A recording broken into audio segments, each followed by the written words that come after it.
கர்த்தருடைய பரிசு நாமத்துக்கு சோத்திரமும் மகிமையும் உண்டாவதாக. தேவன் தந்தாரிலே அந்த புதிய நாளில் கூட அவரை தியானிக்கும்படியாக கொடுக்கப்பட்ட உவமை பரிசேயனும் வரி தண்டுபவனும். அதாவது இதோட மைய பொருள் தாழ்மை மற்றும் மனம் திரும்புதல். பரிசேயனும் ஆயக்காரனும். இந்த வரி தண்டுபவனுக்கு இன்னொரு பெயர் ஆயக்காரன். இந்த உவமை லூக்கா 18ஆம் அதிகாரம் 9-14 வசனங்கள் வரையில் கூறப்பட்டுள்ளது. அதாவது இது தங்களை நீதிமான்கள் என்று நம்பி மற்றவர்களை அற்பமாக எண்ணியவர்களுக்காக சொல்லப்பட்டது. இந்த சூழல் மற்றும் நோக்கம் பார்த்தோம்னா, இந்த ஊமை 2 முற்றிலும் மாறுபட்ட குணங்களை கொண்ட மனிதர்களை சித்தரிக்கிறது. அதாவது பரிசேயன் யாருன்னு பார்த்தோம்னா, யூத மத சட்டங்களை கடுமையாக பின்பற்றுபவர். ஆயக்காரன் அக்கால சமூகத்தில் பாவிகளாகவும் ரோமர்களுக்கு ஆதரவாக செயல்படுகிறவர்களாகவும் கருதப்பட்டவர்கள். இந்த இருவரின் ஜெபம் எப்படி இருக்கும் பார்த்தீங்கன்னா, அதாவது இந்த இருவருமே ஜெப ஆலயத்திற்கு போகிறாங்க. அப்போ இந்த பரிசேயன் அவன் தனக்குள்ளேயே, தேவன், நான் மற்ற மனுஷரை போலவும் இந்த ஆயக்காரனை போலவும் இராததினால் உம்மை சோத்திருக்கிறேன். அதாவது இந்த பரிசேயன் தன்னை நீதிமான் என்று எண்ணிக்கொண்டு இந்த ஆயக்காரனை பார்த்து இவனை போல நான் இல்லாததுனால சோத்தரிக்கிறேன் என்று ஜெபித்தாராம். அந்த வார்த்தையில் 2 முறை உபவாசிப்பதையும் தசம பாகம் செலுத்துவதையும் சுட்டி காட்டி தன் நற்கிரியைகளை தன்னை நீதிமானாக காட்டிக்கொண்டாராம். அதாவது தான் உபவாசிக்கிறதாகவும் தான் தசம பாகம் செலுத்துவதாகவும் தன்னை தானே பெருமை பேசிக்கொண்டு நீதிமானாக காண்பித்து கொண்டார் என்பதை பார்க்க முடிகிறது. அதே இந்த ஆயக்காரனுடைய ஜெபம் எப்படி இருந்ததுன்னா, அவர் துயரத்தில் நின்று வானத்தை நோக்கி பார்க்க கூட துணியாமல் தன் மார்பில் அடித்து கொண்டு, தேவனே, பாவியாகிய என் மேல் கிருபையாயிரும் என்று மிக சுருக்கமாகவும் தாழ்மையாகவும் வேண்டிக் கொண்டாராம். ஸோ அப்படி இருக்கும்போது இதை நம்ம ஆவியின் படிப்பினையாக எப்படி பார்க்கோம்னா, சுயநீதி, இறைக்கிருபை. அதாவது பரிசேயன் தன்னுடைய நற்கிரியின் மேல் நம்பிக்கை வைத்தான். ஆனால் நற்கிரியைகளால் மட்டும் ஒருபோதும் ரட்சிப்பு கிடைப்பதில்லை. கிருபையினாலும் விசுவாசத்தினாலும் மட்டுமே சாத்தியம். அதாவது இப்போ நம்ம இது பண்ணும்போது இது எப்படி சொல்லலாம்னா, இந்த பரிசேயன் எப்படி இருந்தாங்கன்னா, அந்த நாட்களில் ரொம்ப அந்த சட்டத்திட்டங்கள், அந்த ஒழுக்கங்கள் எல்லாத்தையும் ரொம்ப பின்பற்றுவார்களாக இருந்தாங்க.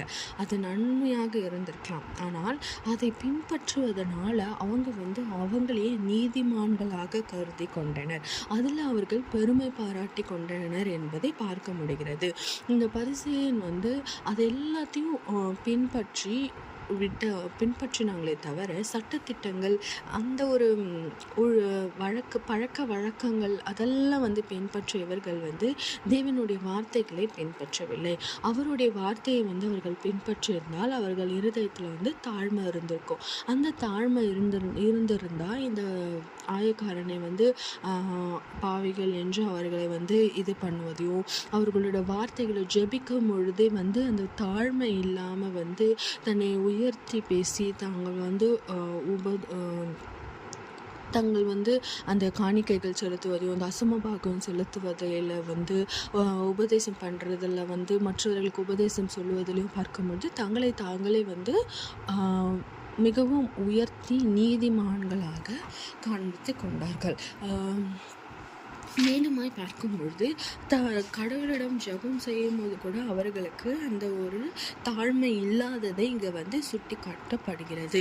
அவர்கள் உபவாசிப்பதையும் அவர்கள் ஒரு பெருமையாக பேசிக்கொண்டு அதாவது இந்த உபவாசம் இதெல்லாம் அங்கே ஒரு பழக்க வழக்கமாக அது ஒரு சட்டத்திட்டமாக பார்த்தாங்களே தவிர அது கடவுளின் மீது கொண்ட அன்பின் நிமித்தம் செய்வதோ இல்லை அவர் சொன்ன வார்த்தைகளை பின்பற்றுவதிலும் அவர்கள் இல்லாமல் மாறாக தாங்களே நீதிமான்களாக தேவன் முன்னாடியே காண்பிக்க நினைத்தார்கள்.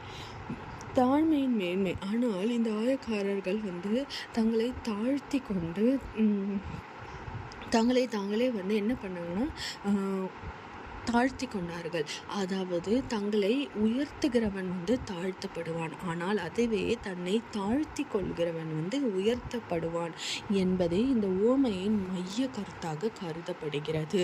இந்த பரிசேயன் தன்னை தானே உயர்த்தி கொண்டான். அதனால் அவன் தாழ்த்தப்பட்டான்.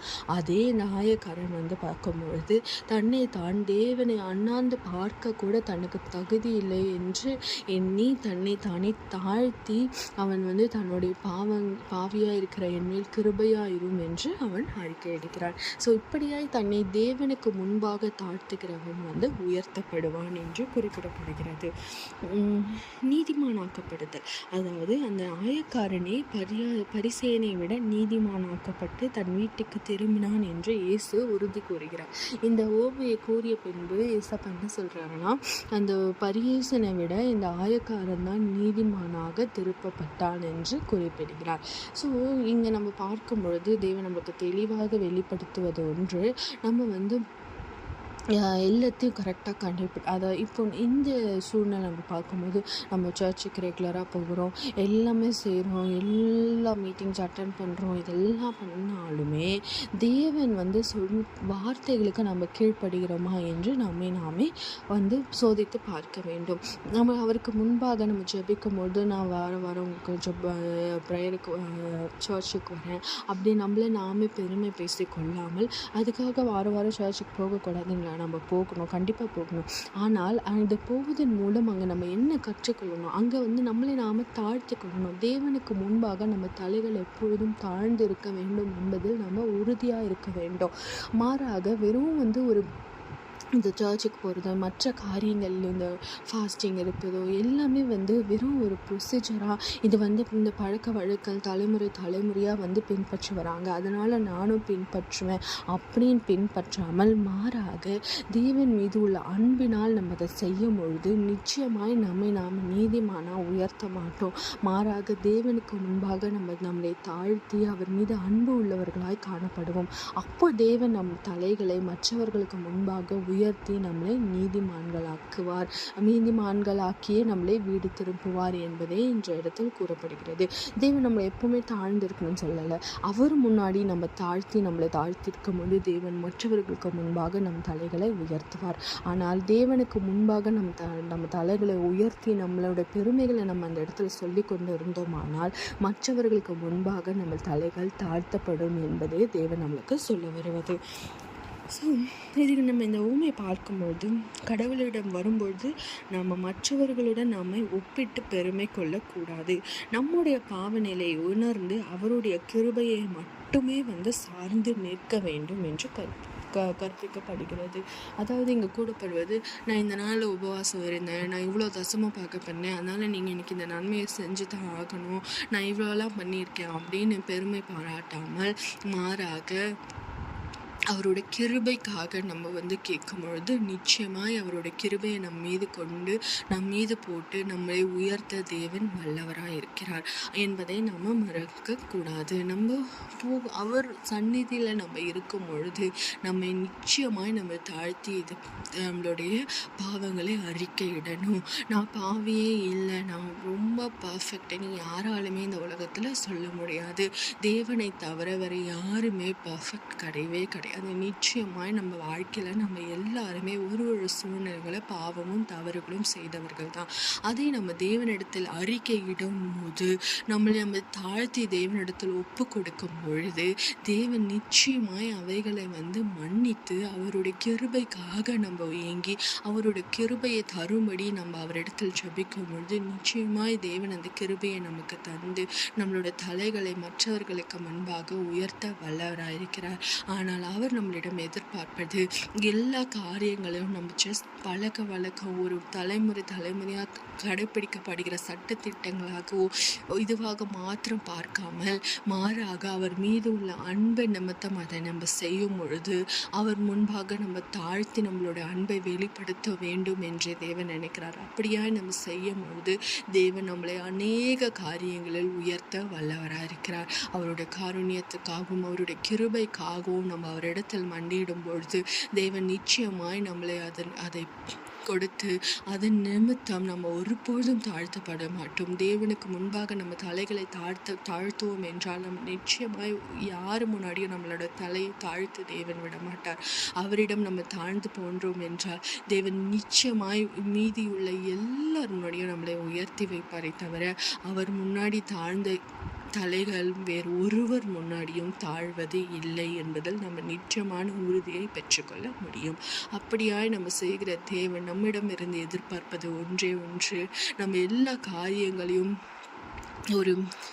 இதை நம்ம செய்யணும், இது நம்ம பழக்கம், இதை நம்ம தலைமுறைக்கு பின்பற்றக்கூடாது, இது ஒரு சட்டத்திட்டம் என்று நினைக்காமல், கடமையாக நினைக்காமல், மாறாக அவர் மீது உள்ள அன்பு நிமித்தம் நாம் அதை செய்தோம் என்றால் நிச்சயமாய் தேவன் நம்மளை உயர்த்த வல்லவராக இருக்கிறார். ஜெபிப்போமா. நேற்றும் என்று மாறாத என் நல்ல தகப்பனே அப்பா, இதோ இந்த நாளில் கூட அப்பா உம்முடைய வார்த்தையின் மூலம் எங்களை பேசி ஆற்றி தேய்ச்சி கிருபைக்காக நன்றி அப்பா. அப்பா இதோ இந்த நாளில் கூட அப்பா அந்த பரிசனை போல நாங்கள் எங்களை உயர்த்தி கொள்ளாதபடி, நீதிமான்கள் ஆக்கி கொள்ளாதபடி காரணம் அப்பா இதோ உங்கள் முன்னாடி தாழ்த்தி எங்கள் தலைகளை தாழ்த்தி நிற்கிறோம் அப்பா. அப்பா நாங்கள் பாவிகளாக இருக்கிற எங்கள் மேல் கிருபையாக இருக்கும்படியாயும் எங்கென்று மன்றாடுகிறோம் அப்பா. அப்படியாய் நாங்கள் செய்கிற நிமித்தம் உம்முடைய கிருபை எங்கள் மீது அளித்தப்பா, எங்களை உயர்த்த வல்லவராக இருக்கிறீர் என்று நாங்கள் விசுவாசிக்கிறோம் அப்பா. எங்களோட அப்பா எல்லா காரியங்களையும் அப்பா நாங்கள் வழிமுறைகளாய் சட்டத்திட்டங்களாய் பார்க்காமல் மீது கொண்ட அன்பின் நிமித்தம் நாங்கள் செய்யும்படியான எங்கள் இருதயத்தை நீர் மாற்றி போடும் அப்பா. அப்பா தகப்பனே அப்பா, தலைமுறையாய் தொடர்ந்து வர எண்ணங்கள் அப்பா மாற்றப்பட்டு மீது கொண்ட அன்பின் நிமித்தம் இடத்தில் நாங்கள் வரும்படியாக எங்களை மாற்றி போடுங்க. அப்படியாய் நாங்கள் செய்யும்பொழுது அதில் நீ பிரியப்படுகிறீர் என்று நாங்கள் விசுவாசிக்கிறோம் அப்பா. அப்படியான ஞானத்தையும் கிருபையும் அப்பா எங்கள் மீது அளித்த அப்பா நீர் எங்களை வழிநடத்துங்க அப்பா. ஒவ்வொரு நாளும் அப்பா மீது அப்பா நாங்கள் அன்பு கொண்டவர்களாய் முன்பு அப்பா நாங்கள் தாழ்த்தி நிற்கும்படியான அப்பா ஸ்லாக்கியத்தையும் பாக்கியத்தையும் நீர் எங்களுக்கு கொடுங்க அப்பா. நாங்கள் ஒருபோதும் எங்களை உயர்த்தி கொள்ளாதபடி என் தேவன் முன்பாக நாங்கள் தாழ்ந்திருக்கும்படியாய் கிருபை பாராட்டுங்க அப்பா. ராஜா தகப்பனே, எங்கள் பாவங்கள் மன்னிக்கப்பட்டு என் தேவனில் நாங்கள் நிலைத்திருக்கும்படியாக எங்களை நீர் கிருபை பாராட்டுங்க. அப்படியான கிருபை நாளும் தயவினாலும் எங்களை நீர் வழி நடத்தி ஆசீர்வதித்து பலப்படுத்துங்க. மீட்பெரும் இரட்சகருமாகிய இயேசு கிறிஸ்துவின் ஜெபம் கேளும் நல்ல பிதாவே, ஆமென்.